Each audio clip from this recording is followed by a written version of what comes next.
I'm Eric with AtlasIED, and in this video I'd like to share with you the comprehensive sound masking features built into every Atmosphere DSP with firmware version 3 or higher. I'm going to assume that you already know how masking works, but if you need a refresher or if there's anything else in this video you'd like to know more about, head over to AtlasIED.com/academy. We've got a number of on-demand videos that you can watch to learn a little bit more. You can even pick up some Avixa credits.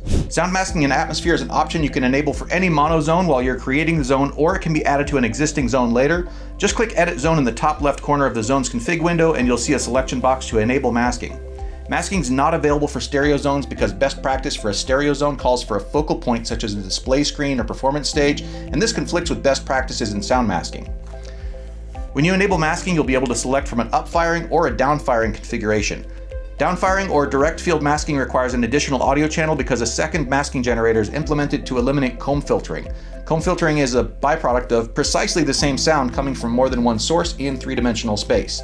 Here I'll show you a practical example. I've got these two SHS loudspeakers mounted to this gantry and they're both playing a single masking channel. I'm going to place the microphone on this cart right here. Listen if you can hear anything.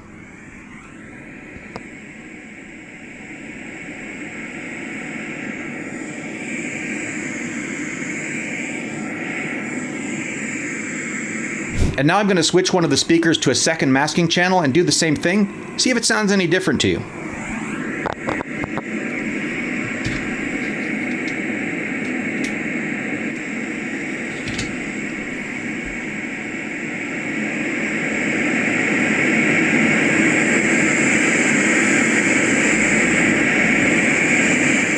Correctly done, sound masking should be transparent to occupants, and that's why when we're doing direct field masking, we always want to use a second channel whenever possible. When a zone has masking enabled, there will be a masking tab visible in the zone configuration screen. If you don't see it, just click Edit Zone and ensure masking is enabled for that zone. Since every masking application is different, we've included a wide range of tools. You might not use all of them in every job. This switch turns masking on and off manually. You can select white or pink noise to begin with. White noise is equal energy at every frequency, while pink noise is equal energy distributed per octave. Again, every masking application is different, but casually you can start with white noise for masking above tile ceilings or below floors, and pink noise for everything else. Masking gain is independent of music or announcements within the same zone, so if occupants adjust the volume of other audio sources, the masking level will remain constant. We've included a few easy presets to help get you set up quickly. Some of them are self-explanatory. Speech privacy targets the human vocal range to minimize the impact of masking on net SPL in the environment, and you can save custom presets to make it easier when you deploy masking into several architecturally similar zones. Because of convention and much of the documentation, theories, and practices that integrators have relied on for decades, the masking EQ takes the form of a graphic EQ, as opposed to parametric. Chances are this is what you're accustomed to, and experienced integrators compensate for the natural overlapping behavior of graphic equalizers without even thinking about it. That's just the way it's always worked. Within Atmosphere, you have the option of working with the graphic EQ in the conventional way, or enabling our Perfect Fit EQ, which automatically applies the ideal parametric filters to each band of the graphic equalizer to eliminate interference from the adjoining bands and produce a repeatable curve that precisely matches your measurements the first time. The tilter filter is a proprietary easy button for making subtle, broadband adjustments to the tone without influencing your EQ curve. This can be helpful when you're unable to measure the room after each adjustment, or you just need a quick way to compensate for changing occupancy.